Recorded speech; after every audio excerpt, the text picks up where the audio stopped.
Okay, we have done our first lesson of our Obedient Life series entitled God's Delight in Obedience, like a father and a mother when the child natulnog da, maragsakan ti ama ken ti ina, how much more our Heavenly Father in heaven.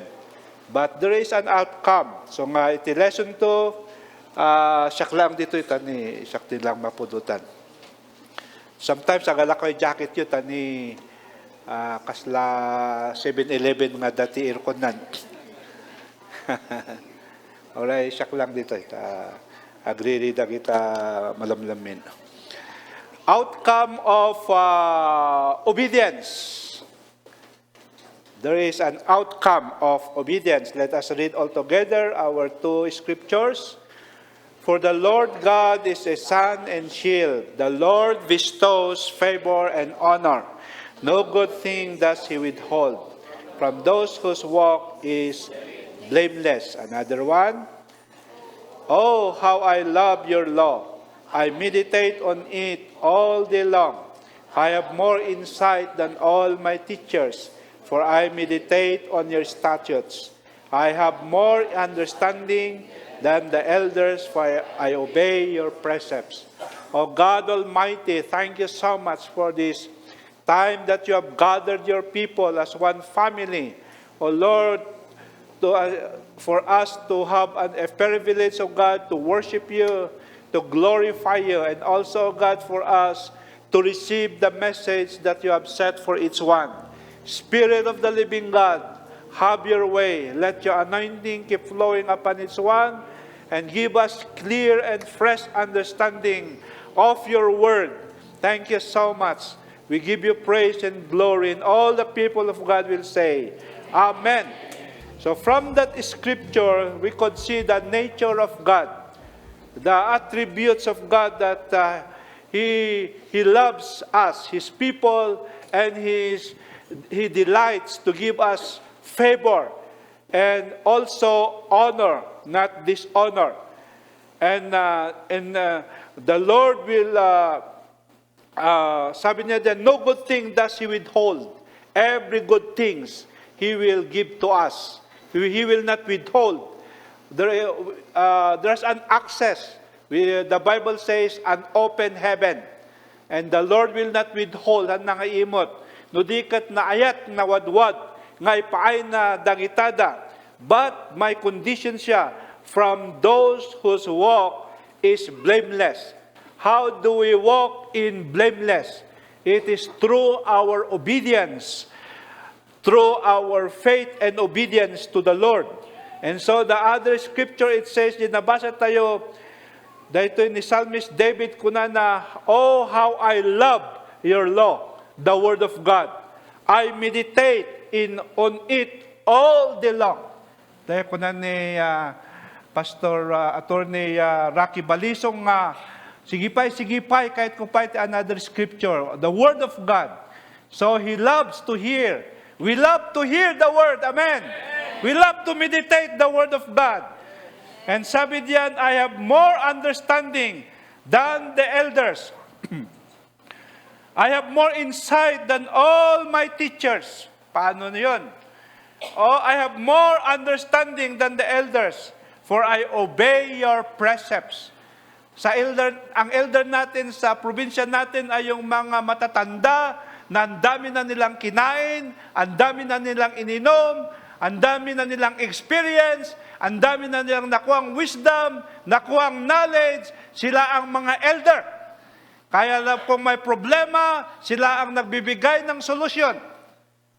Di ba? Pag sa syudad naman, yung mga lawmakers natin, magawa ng law.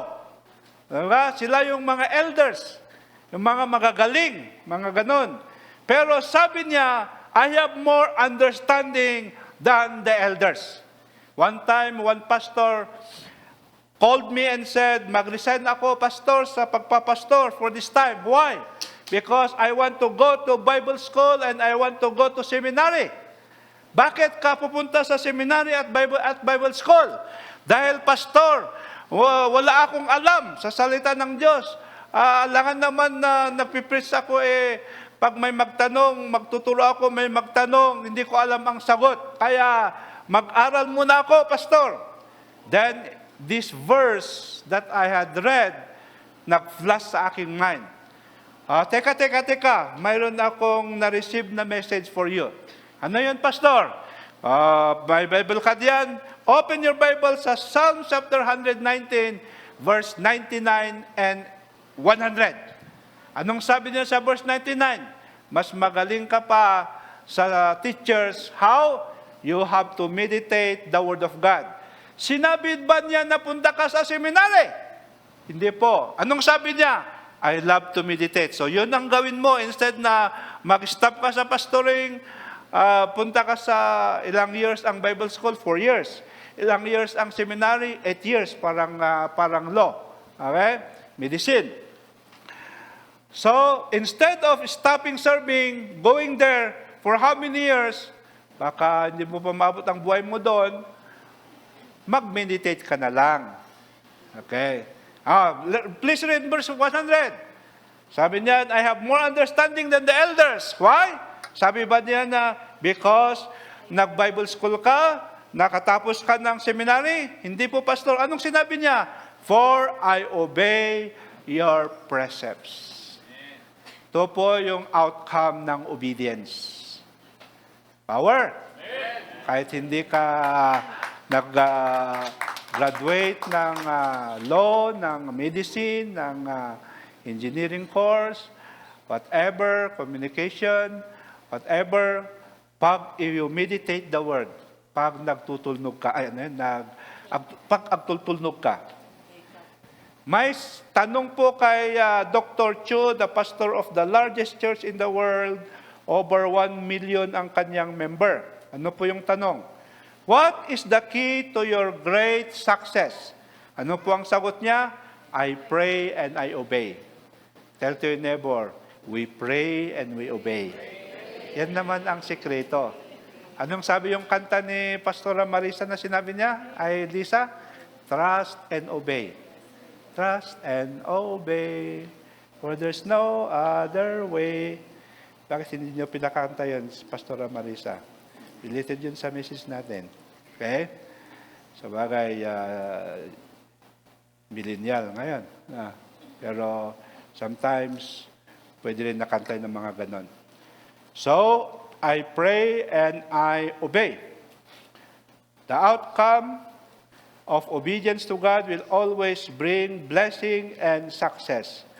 Unahin natin yung foundation na outcome para ang isip natin ay hindi yung pera, hindi yung healing natin sa physical. So, sinabi ko diyan, spiritual blessings.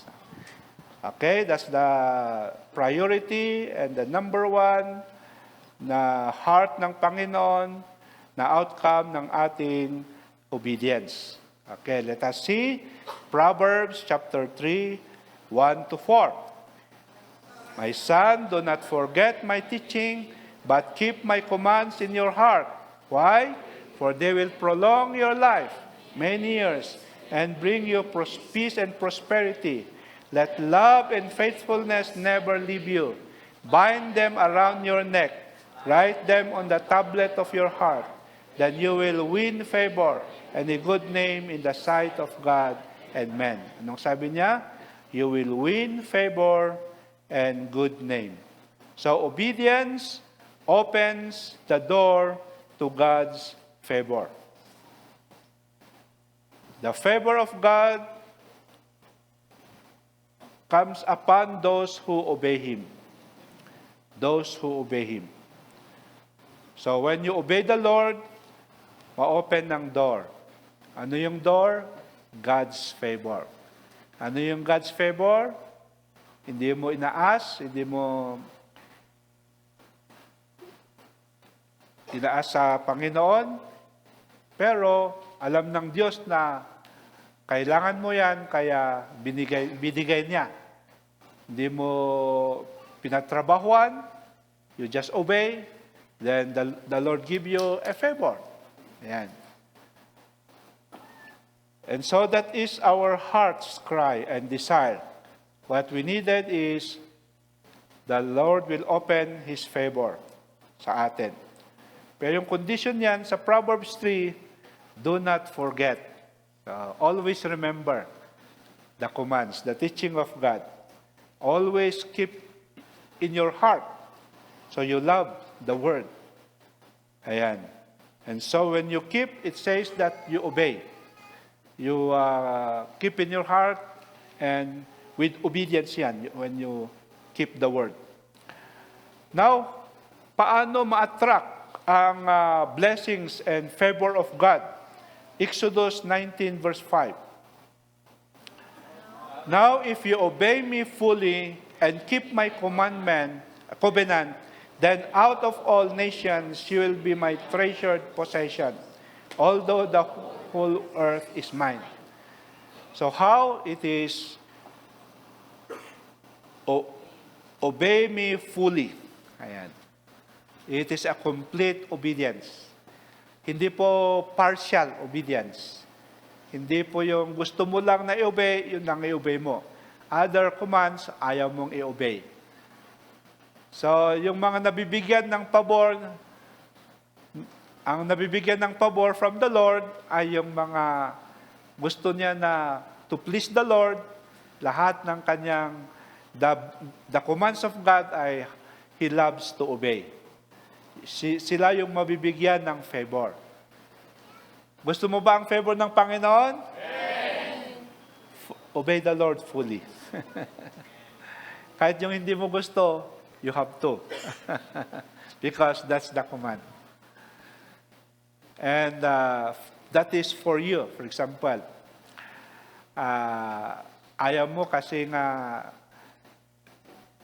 parang ibibili mo yung tithes mo, ibibili mo ng may pagbibilihan ka. Okay? So, parang hindi mo sundin yung utos ng Panginoon. Pero, so, hindi mo sinunod, kaya may pinagbili ka ng cellphone or gadget or something that nabilhan mo yung tithes na yan. Pero, when you give it your tithes, then the favor of God will be open. Okay?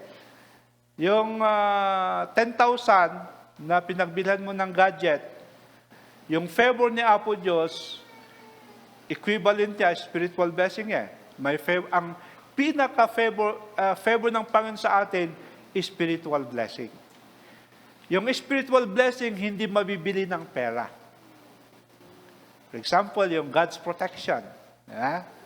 Pag walang protection ng Panginoon, nagkasakit ka, naggastos ka ng 10,000. 100,000. Ayan. Ano pa? Yung peace. Makatulog ka ng gabi. Ganun. Daming mga spiritual blessing.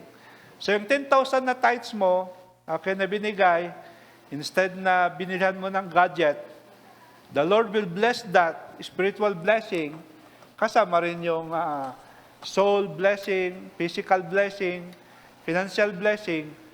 So, pag samasamahin mo yung favor ng God versus 10,000, baka abot pa ng 10 million. Naku ha? Anong gusto natin? Yung 10,000 or yung 10 million? Yung 10,000 pesos or yung favor of God na hindi mo mabibili? It gives long life. Sabi niyan, it gives long life. Give peace. Ganon. And so, if tayo ay alam natin yung principle ng Panginoon, we love to obey fully. So we have to teach ourselves na ikaw, William, mag-obey ka sa Panginoon. Kahit ayaw mo because it's the command of God, mas maganda yan, then you have to follow. When you do that, may sacrificial, may talagang obedience, favor of God will come upon you. Another thing is in John chapter 14, verse 21. He who has my commandments and keeps them, it is he who loves me. And he who loves me will be loved by my Father. and I will love him and manifest myself to him. Yung the word there na manifest. The word manifest means to disclose or to show oneself. That is a term of friendship. Pag mayroon kang best friend, FF forever, BFF, may you really share what you have. What is in your mind. That is friendship. And so, as we see here, obedience to God brings to us the friendship of the Father and the Lord Jesus Christ. And so, in-reveal nito ni Jesus in John chapter 15, verse 14, "You are my friends if you do whatever I command you." Anong outcome? Our obedience? We become friends of Jesus Christ. So, by obedience, we become God's friends. Gusto nyo ba na ang BFF nyo ay si Panginoon? Yes. He will never fail you. Ayan. Pero ang condition niya, if you obey, then you are His friend. So, maganda na tayo ang friend natin ang Panginoon. Sometimes yung mga young people natin na students from province, when they come here, so di ba bukas is opening of the school ngayon? Dahil first time nila napupunta dito sa city, they are looking for friends. Ang problema, kung walang believers na mag-share sa kanila or hindi, ang friend nila is yung mga fraternity, yung mga unbelievers. Diba? Yung testimony yung anak ni Pastor Ernesto Pulon, yun yung testimony niya na he's looking for a friend. Na kahit masama, unbeliever yung mga classmates niya because she was looking for a friend, doon nadadali yung mga young people natin. So the best na friend is yung tayong mga believers. And of course, most especially, our God Almighty. Our God Almighty. Kaya nga, ang isang purpose itong life group natin, yung mga small groups, para doon maraming mga friends ng mga kabataan natin. Even as adults, mahit nga ti friends tayo kat dagiti namati. So, yung mga hindi pa naka-join ng life group, I encourage you to join the life group. At magkakaroon kayo ng mga righteous friends, mga anak ng Panginoon, mas maganda. Na ang friends natin yung mga may takot sa Diyos. Amen? So you are my friends if you do whatever I command you, sabi ng Panginoon. Hallelujah. So that thought to be a friend of God is just overwhelming to us. It is hard to comprehend. At saka i-describe paano na ang friend mo ay ang Panginoon. Di ba? So it's hard to comprehend and describe. But as we go on in meditating, loving the Word, obeying Him, doon little by little madidevelop ang friendship mo sa Panginoon. Kaya nga essential yung daily devotion. Kasi daily talking with God. Hindi through messenger, hindi through gadget, but through prayer and worship. Amen? So it is so wonderful when you have that friendship with God. So heartwarming. And think God is willing to be a friend to anyone who will come to Him and obey Him. Hallelujah. Power. Si Shadrach, Meshach, and Abednego sa Daniel chapter 3, grabe yung friendship nila sa Panginoon. Kahit nandun sila sa pagan nation sa Babylon, they did not bow down to the idol, to the paganism. Sabi niya, "O King Nebuchadnezzar, kahit you throw us to the burning furnace, we believe that God will save us because He is our friend. Even if God will not rescue us, we will not obey and bow down to your God. So na-develop yung kanilang friendship. Worst comes to worst, hindi nila as friend, handang ipakni ti frienda. Handang ipakni ni Apo Diyos. Nga brektan Apo Diyos. Giant Diyos ni King Nebuchadnezzar ti Diyos ko. No. As friend, you have to be faithful. Pero ang best friend natin dito sa mundo, yung mga tao, sometimes, they become our worst enemy when they will try to rise you. So, Shadrach and Meshach and Abednego, because they do not want to traitor ang kanilang friend, kahit na ganun yung threat ni King Nebuchadnezzar, because of their friendship with God, they did not bow down and obey to the God of the King Nebuchadnezzar. So, God was pleased. So, when they were thrown into that burning fire, andun ang Panginoon kasama nila. Tell to your neighbor, kasama mo ang Panginoon. When you do not traitor your God, your friend. Amen? Kasama natin siya sa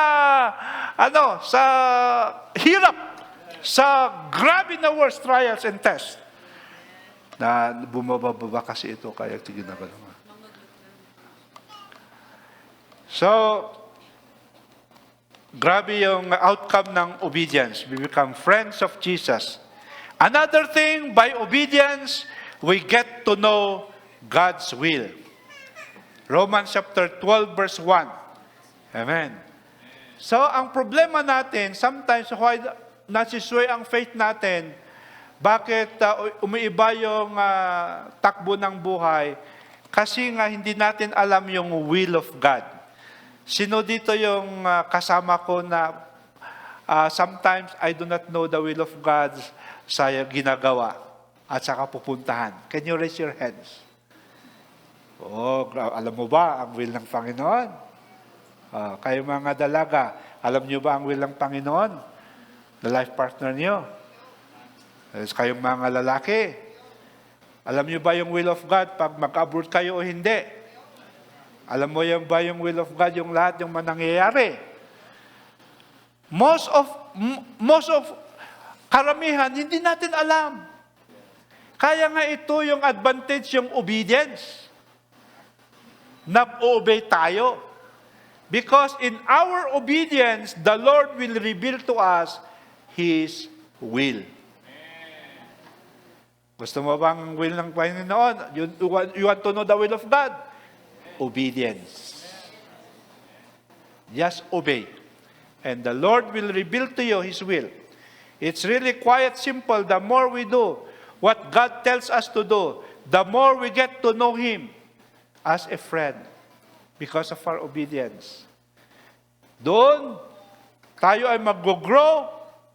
Doon, i-reveal ng Panginoon ang Kanyang will. He reveals Himself and His will to us. So, we will find that His will is good, acceptable, and perfect. In Romans chapter 12, verse 2. We will also find that His will is mysterious. Parang mysterious nga eh. Kasi we used to be in the school of the world. We study yung mga wisdom of this world. And usually, the wisdom of this world is the foolishness of God. And the wisdom of God is the foolishness of people. Diba? Kaya nga, kasi nga, yung will of God is above the natural. Sometimes, kumontra sa natural, kaya hindi maintindihan. Sometimes, ayaw natin yung will of God. Pero, napakaganda, napaka-wonderful at so great yung blessing niya when we know the will of God at yun yung sundin natin, doon yung secret ng ating success at saka yung abundance ng ang buhay natin. Pero paano natin malaman yung will of God? It is through obedience. Through obedience. For example, yung tatay. Grabe, nasisiyahan siya. Grabe tiragsak na di anak na nga managtulnog. Iso nga, dahil yung ama, ayat na ragsak na nga, ipakaamo, i-reveal kanya na, di anak na, iti pagetan na, nga prosperan di anak na. Dadag iti wisdom nga i-share na. Tamo na nga no i-share na di wisdom, at napapananahan nga sayang.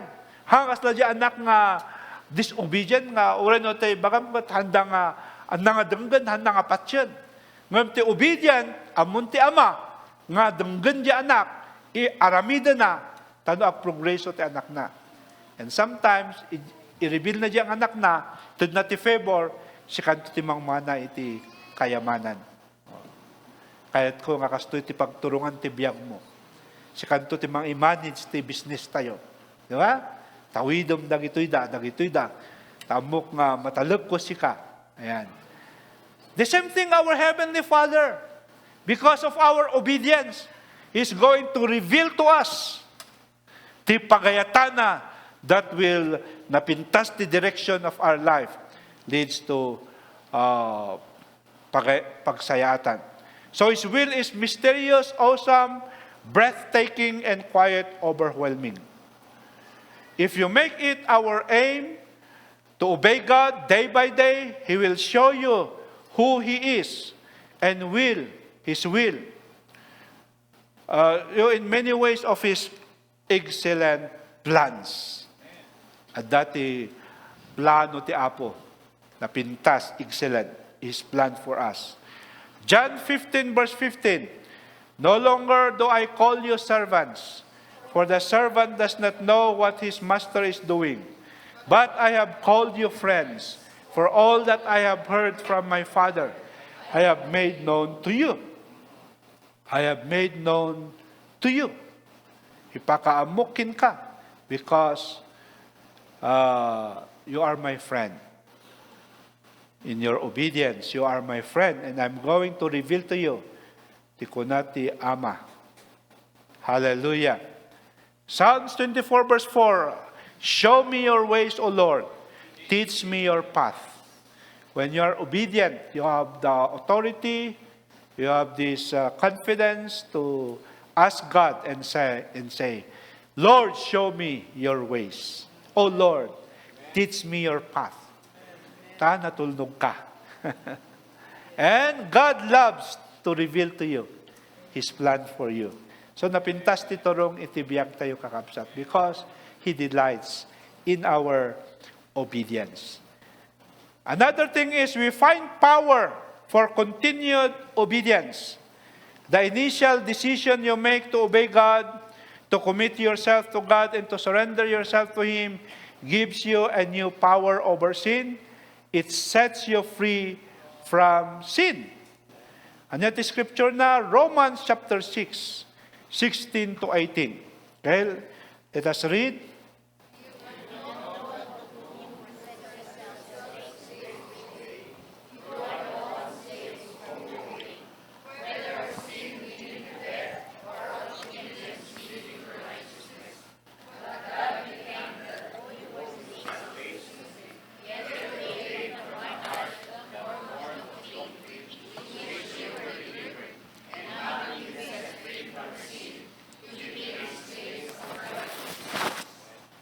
Yeah. So, napadas tayo amin that when we disobey, we commit sin. We become a slave of sin. Slave of unrighteousness. On the other side, when we obey the Lord and keep obeying until we love to obey, then we become a slave to righteousness. To righteousness. And so the revelation that I received here, one obedience in one command, it empowers you to obey another command. As long as you disobey the command, the first command, it's hard for you to obey the another command. And so for us, we have to choose. Kahit ko ba nga agbalin nga slave iti unrighteousness, slave ti basol, then keep on disobeying. But no, it destroys my life. It destroys my family. It destroys iti aduti dadaulan na. So I choose to be slave to righteousness. How? I have to obey one after the other nga bilin ti Apo, and once I keep on obeying, di ko naktatay nga, one obedience ti one command, it empowers you to obey another. So di narigat mo nga aramidan, nalakanton nga aramidan because adan ti puunam. Anya di puunam? Tinungpal mo dagi nalaka nga tong palem. For example, nalakam nga tong palan ti nya dagi nalaka nga tong palan o may ti church. So this is a command. In coming here, it is a command. Tinungpal mo dyan nagkararag, nagpray ka. Tinungpal mo dyan fasting, ang kanangan, nagkararag ka. Kanya pa'y, nagdevotion ka. O, nalakad yung bilin nga ramidem. Tinarigat mo nga ramidem di karibal ni Apo Diyos. Anya ti karibal ni Apo Diyos nga mention na? Hello, ako mangag? Anya iti karibal ni Jesus Christ nga minensyon na yung Bible? Han nga kwarta. The love of money. Mammon. No kuno na mammon, there is love of money there. Okay? So, medyo narigat tayong aramidan kalkarota crisis. Sino ti business people dito? Di ba matumal ang business ngayon? Epekto ng mga nangyayari sa mundo. Okay. Sino dito ang may utang? Di ba? Mahirap magbigay ng tithes pag may utang ka. Isang pa'y pangbayad. Sino dito ang na-scam? Mahirap magbigay ng tithes kasi na-scam. Sino dito yung hinahabol yung due date ng bills? Due date na naman. Pag hindi ka magbayad ng biniko, ang laki ngayon yung surcharge niya. So, hanggang mag-tithes, tayo pa nga pangbayad mo. So, yun yung karibal ng Panginoon. Yung love of money. You are getting what is God's. Para sa Panginoon yan, pero dahil sa kailangan, ninanakaw mo. Yung hindi sa'yo. Yeah? And so, hindi maganda ang dating sa buhay natin when we disobey God there. Pero mang sikreto ganito. Keep obeying yung it's easy for you to obey. Ma-accumulate yun ng power. For you, power to obey. Empower you to obey the hard thing. Sa mga testimony ng lahat, ganito yung mga nagtatites, they overcome that in their obedience. Ayan. But in their obedience with faith and love. You obey because you love. You obey because you have faith that yung due date mo, yung utang mo, yung mga business mo na matumal, through your obedience to God, the Lord will open the door of favor and God will pay your utang. God will bring customers to your business. God will make a way if there's no other way because of your obedience. Power. So, ang laki ng tulong, ang laki ng blessing when you obey. At least, pag hindi na problema sa iyo ang pera, binibigay mo yung para sa Panginoon, wala nang karibal ng Panginoon sa iyong buhay. Pero kung it's hard for you pa rin to you still love money, then problema yun kasi ang karibal ng Panginoon sa iyo, pagmamahal mo ng pera. But the secret here is, the more that you obey God, the more that you will be empowered to obey the hard thing. It's easy enough for you to obey yung mahirap noon. Dahil you keep obeying the Word of God. Power. Amen. Amen. Hallelujah. Another thing is, we receive the fire of the Holy Spirit. Last one.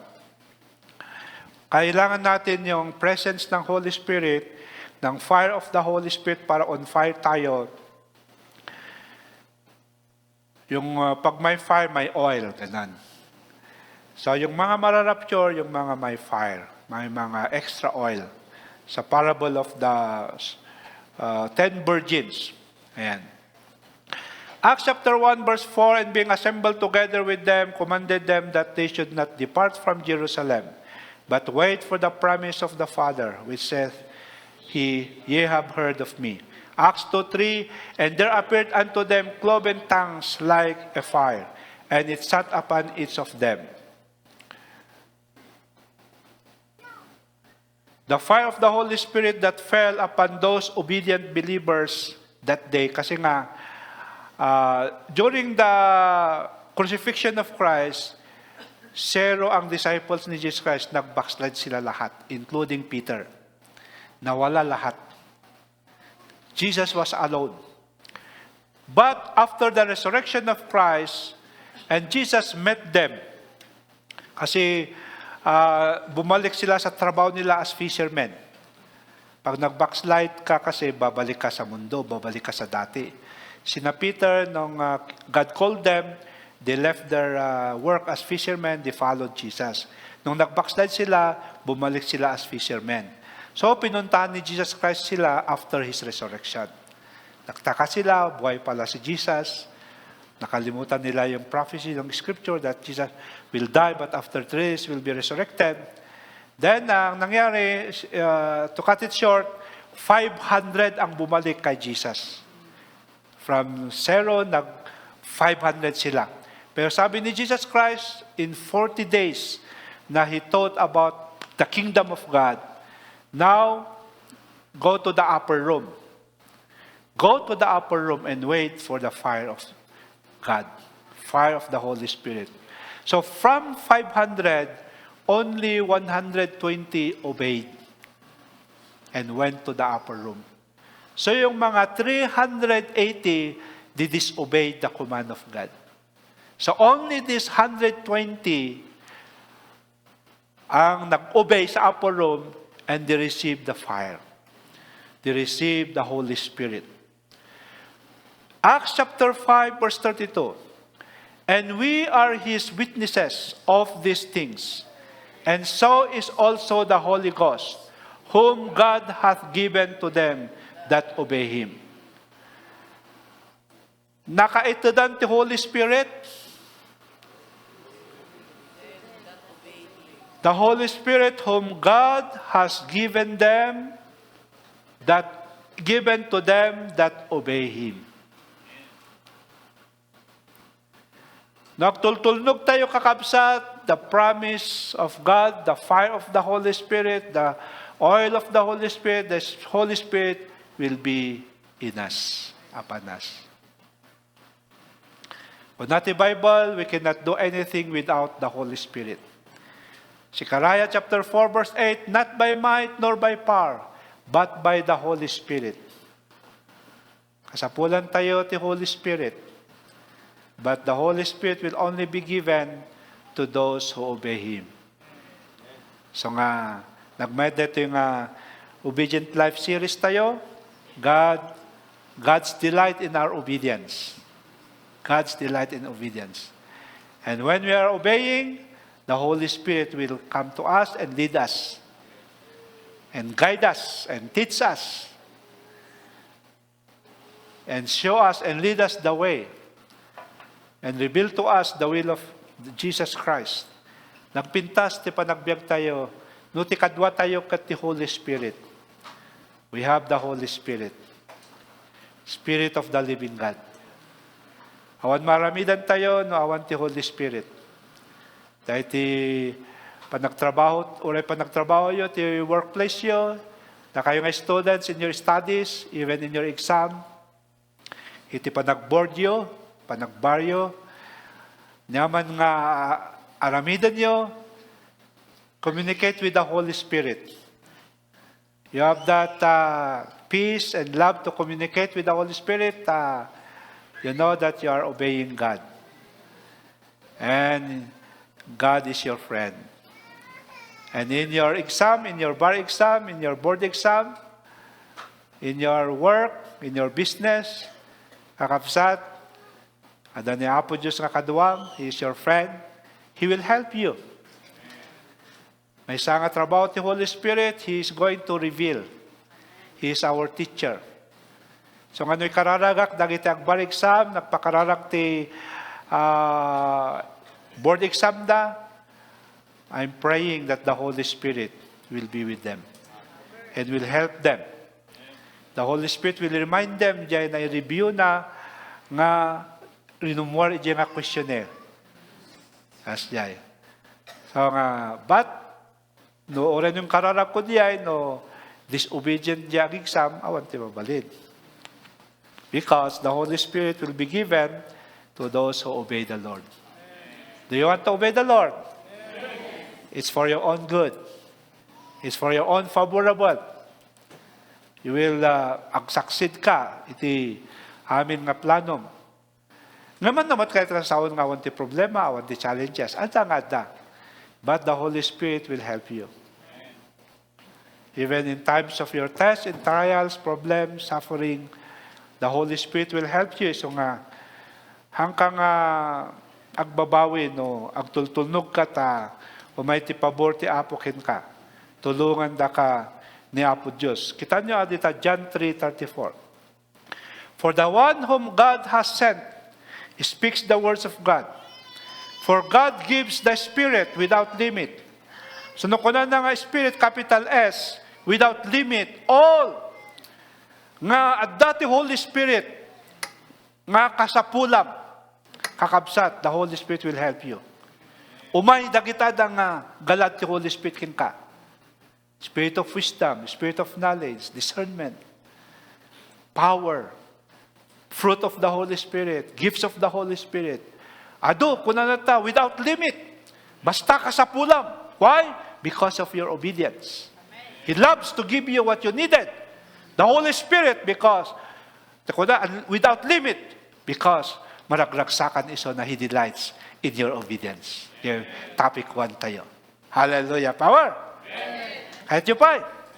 Zechariah 4:6, not by might nor by power, but by the Spirit of God. Ay baklitan. Meaning to say, the key for our effective ministry, but ministry with the Holy Spirit, ngam nawan ti Holy Spirit kakabsat, disobedience I mean, ang trabaho ti Holy Spirit kadata ti kahit nga saawan. And so in conclusion, mga kapatid, because God delights in your obedience, the Lord is going to open His favor for you. Pabor ti umay. And He keeps empowering you as you continue to obey so that you have the power to overcome the world, overcome sin, overcome the enemy, and until you become slave of righteousness. And so the first verse tayo, you are walking in righteousness, blameless life. Dakil nga tulong. And the Holy Spirit keeps revealing to you, giving you the gifts that you needed. Especially wisdom, like King Solomon, tinawat na wisdom. Ada amin ijayan, if you have wisdom, ada amin ijayan.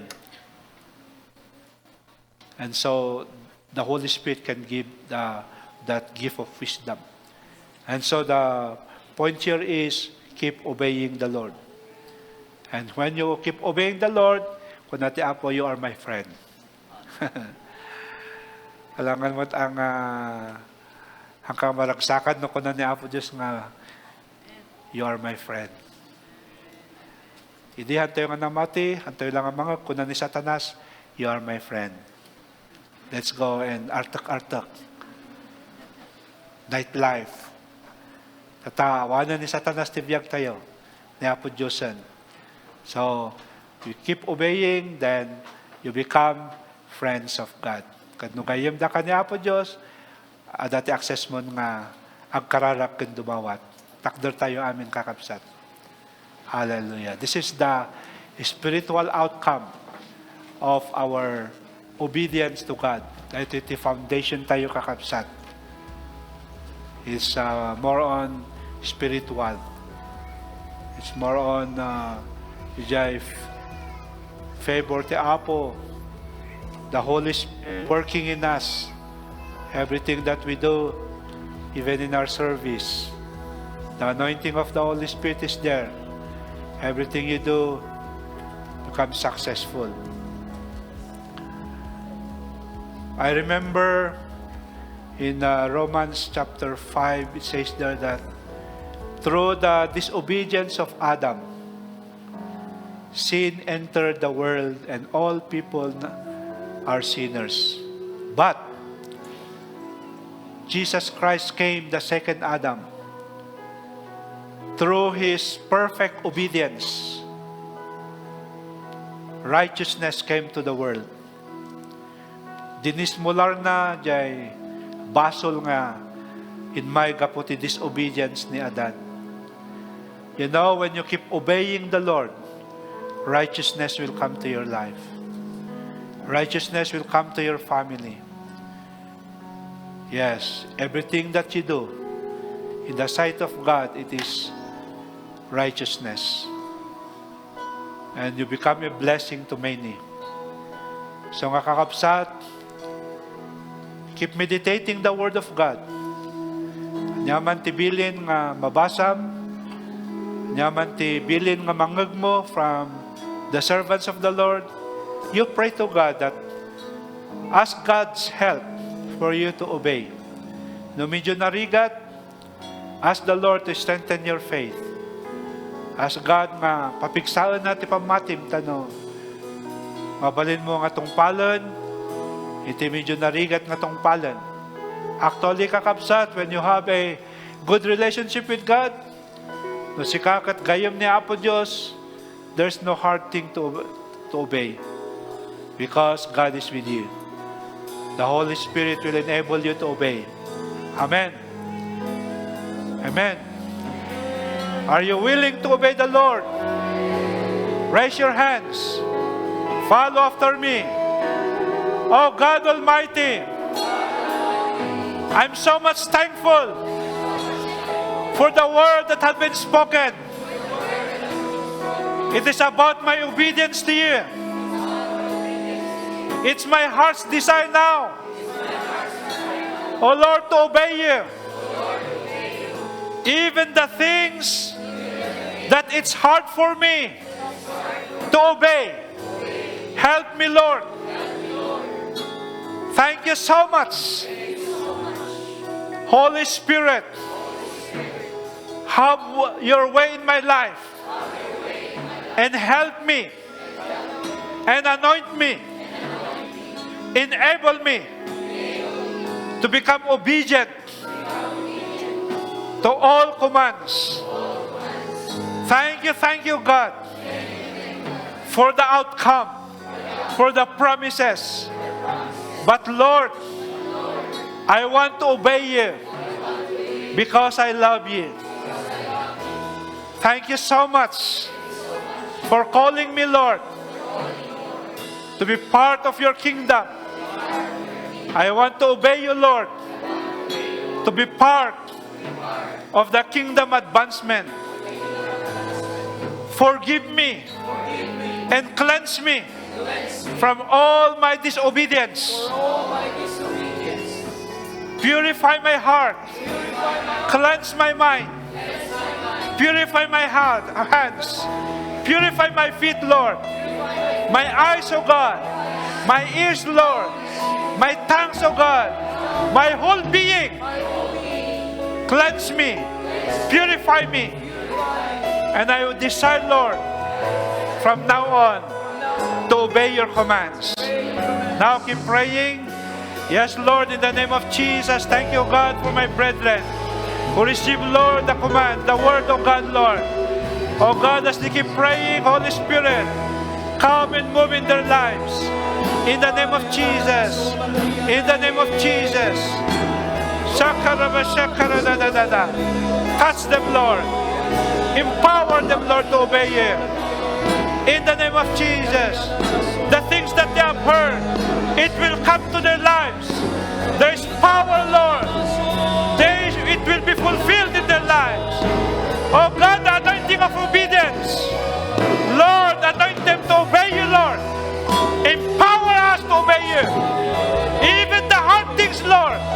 We can, Lord. We'll obey you through Holy Spirit. Hallelujah. In the name of Jesus. In the name of Jesus. Karabashandaradadada. Rabashakaradashandaradada. Minister, Lord, to your people. Spirit of the living God, minister to your people. Touch each one. Bless each one.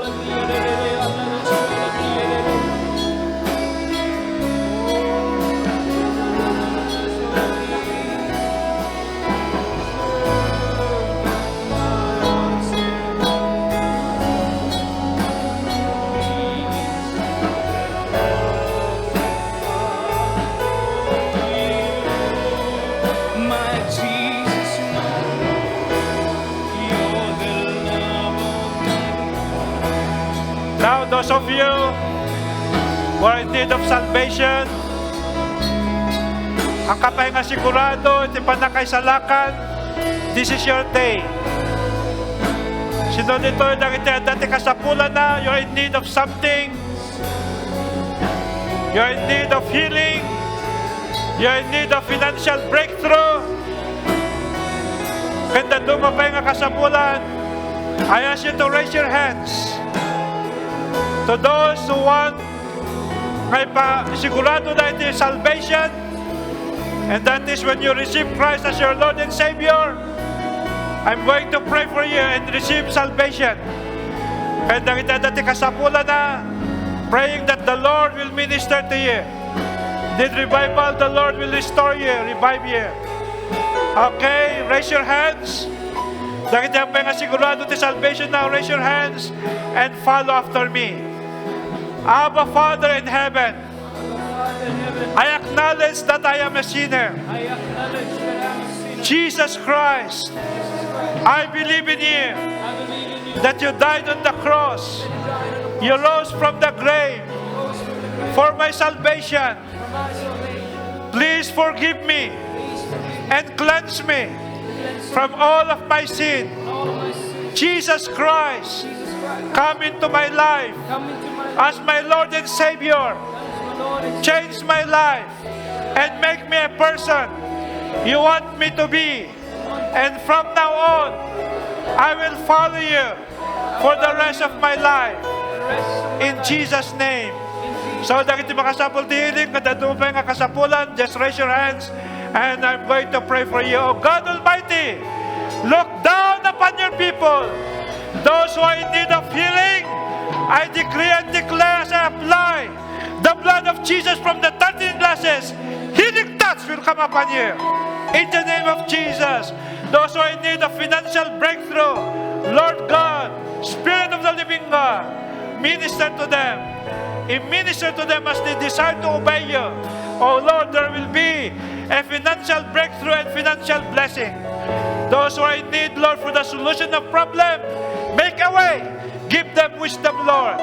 In the process, oh God, Lord, that problem will be a blessing in disguise. Oh Lord, in the name of Jesus, kanda dupay nga kasapulan, oh God, Lord, look down upon them and touch them. Spirit of the living God, manifest your love and your power and minister to each one.